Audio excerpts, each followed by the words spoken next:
बिस्मिल्लाहिर्रहमानिर्रहीम। In the name of Allah, the Beneficent, the Merciful.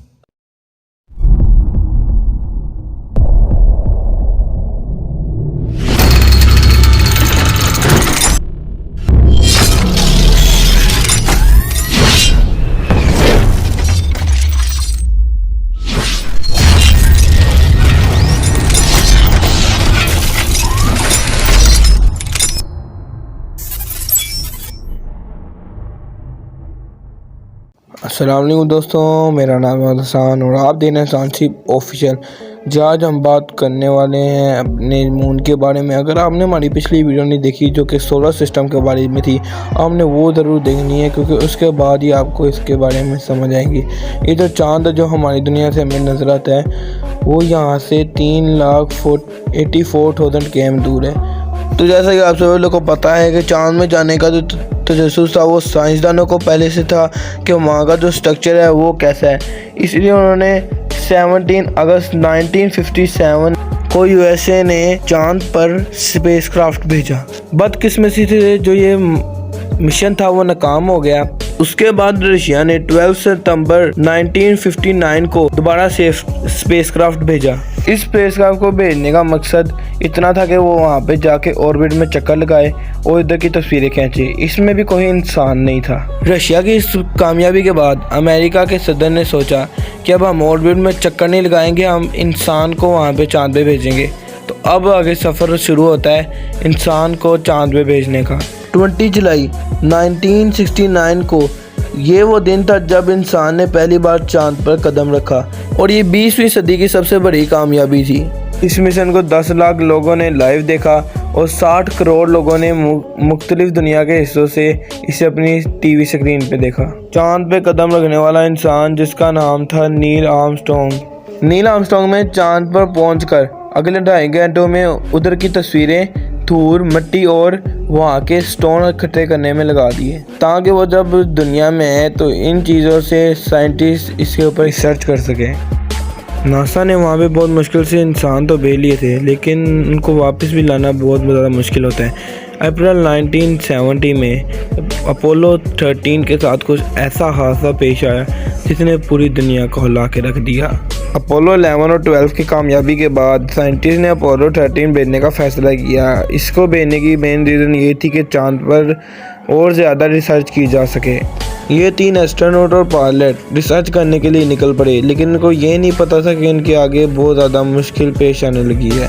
ये तीनों लोग अपनी फैमिली को अर्थ पे छोड़ के अपोलो 13 के मिशन को कामयाब करने के लिए रवाना हो गए। इंसान चांद पर पहले भी जा चुका था इसलिए लोगों में ज़्यादा इंटरेस्ट नहीं का था, लेकिन इसको देखने के लिए इतने ज़्यादा लोग नहीं आए थे जितने लोग पहले देखने के लिए आए थे। उनका मकसद कुछ ऐसा था कि क्रेव स्पेसक्राफ्ट का एक अहम हिस्सा चांद पे जाएगा जिसके बाद वहाँ से सैंपल लेके वो जो हिस्सा है वो दोबारा स्पेसक्राफ्ट के साथ जुड़ जाएगा। लेकिन इनको क्या पता था कि मुसीबत इनका इंतज़ार कर रही है। लैंड करने तो दूर की बात, आगे इनका बहुत ज़्यादा मुश्किल इंतज़ार कर रही थी।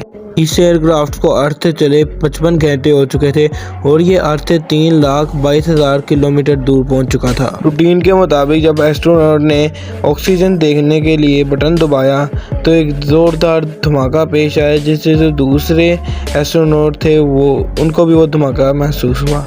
ये खबर एस्ट्रोनॉट ने दुनिया तक पहुंचाई यानी नासा के ऑफिस तक पहुंचाई, जिसके बाद वहाँ पे अफरा तफरी मच गई क्योंकि साइंटिस्ट को ये अंदाज़ा था कि अगर ये ऑक्सीजन है, ये अगर ऑक्सीजन टैंक फटा तो इंतहाई इसके शदीद नतीजे हो सकते हैं। जब से स्पेस शिप्स को ध्यान से देखा गया तो पता चला कि एक टैंक फट चुका है और दूसरे टैंक की जो गैस है वो काफ़ी तेज़ी से ख़त्म हो रही है और 3 में से 2 इलेक्ट्रिक सप्लाई भी फट चुकी थी जो कि स्पेस क्राफ्ट को चलाने का एक अहम तरीन ज़रिया थी। एक ही वक्त में इतने ज़्यादा मसलों को हैंडल करना मिशन कंट्रोल के लिए बहुत ही ज़्यादा मुश्किल था। वहाँ स्पेसशिप की कंडीशन कुछ ऐसी थी कि वहाँ की जो लाइटें थे वो भी बंद हो चुकी थी और वहाँ पे ना पीने का पानी रात मौजूद था और जो ऑक्सीजन उनको आ रही थी दूसरे सिलेंडर से वो भी जल्दी ही ख़त्म होने वाली थी। इसके बाद एक और मसला ये था कि ब्लास्ट की वजह से जो स्पेस क्राफ्ट था वो अपनी डायरेक्शन चेंज कर चुका था, यानी चांद के बजाने के बजाय उसकी डायरेक्शन चेंज हो गई थी, जिसकी वजह से इनका जो स्पेस क्राफ्ट था वो स्पेस में कहीं डीप गुम भी हो सकता था। अब इनको ये जो स्पेस क्राफ्ट था इसका जो रूट था वो चांद की तरफ करना था, और जहाँ पे ये जो लोग थे वो ये देख नहीं रहे थे कि क्योंकि जो स्पेस क्राफ्ट था ये तीसरी दफ़ा चांद पे जा रहा था, इसलिए लोगों का इतना ट्रस्ट नहीं था। जब इस हादसे का पता चला तो सारा मीडिया इसकी ही रिपोर्टिंग कर रहा था। वक्त तेज़ी से गुजरता जा रहा था और सिलेंडर को फटे 1 और आधा घंटा हो चुका था, और सिलेंडर में बस इतनी गैस रह गई थी कि वो लोग सिर्फ 15 मिनट ही इसको यूज़ कर सकते थे। अब तो पूरी दुनिया इस अफसोसनाक हादसे को देख रही थी। अब साइंटिस्ट सोच रहे थे कि एस्ट्रोनॉट्स को कमांड मॉड्यूल से निकाल कर लूमर मॉड्यूल में शिफ्ट किया जाए।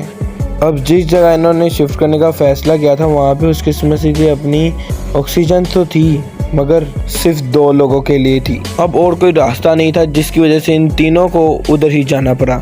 कुछ रिसर्च के बाद साइंटिस्ट को ये पता लगा कि जो लूनर मॉड्यूल में जो ऑक्सीजन है वो सिर्फ 3 लोगों के यूज़ के लिए सिर्फ 2 दिन की है। अब एक सवाल इनके इधर गर्दिश कर रहा था कि ये लोग इन एस्ट्रोनॉट को दुनिया तक कैसे लाएंगे।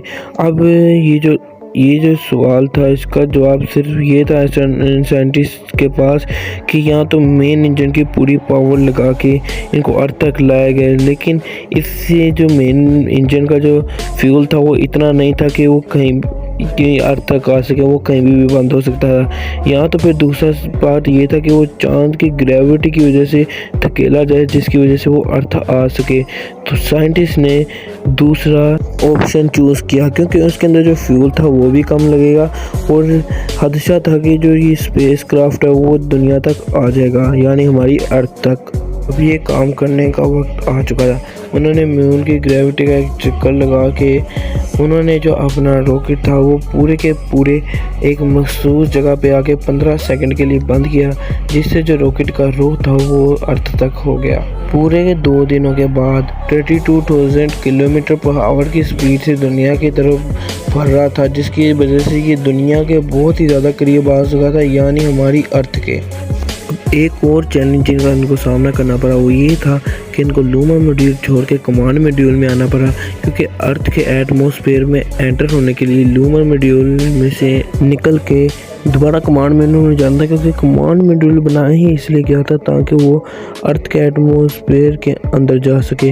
लिहाजा एस्ट्रोनॉट अपना सूट पहन के वो कमांड मॉड्यूल में दाखिल तो हो गए।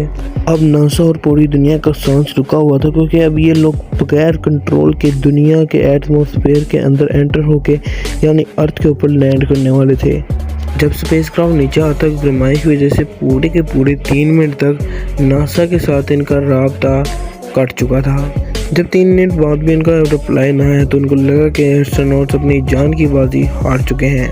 लेकिन कुछ ही मिनटों बाद उस पल का इंतज़ार ख़त्म हो गया जब उनको पता लगा कि एस्ट्रोनॉट खैर से हैं। जब एस्ट्रोनॉट्स अपने एटमॉस्फेयर पे एंटर हुए तो उन्होंने साथ ही अपना जो पैराशूट था वो ओपन कर लिया। अब लोग इस पैराशूट को अपने टीवी स्क्रीन पे भी देख पा रहे थे और हर कोई इस बात का जश्न मना रहा था कि ये तीनों बचकर आ चुके हैं। तो अगर आपको हमारी ये वाली मून वाली वीडियो अगर आपको अच्छी लगी तो इस वीडियो को लाइक करें, हमारे चैनल को सब्सक्राइब कर दीजिएगा और हमारी इस वीडियो को शेयर करें ताकि और भी लोग इस वीडियो को देख के कोई इन्फॉर्मेशन हासिल कर सकें। तो आज की इस वीडियो में इतना ही, मिलते हैं अगली वीडियो में। अल्लाह हाफिज़।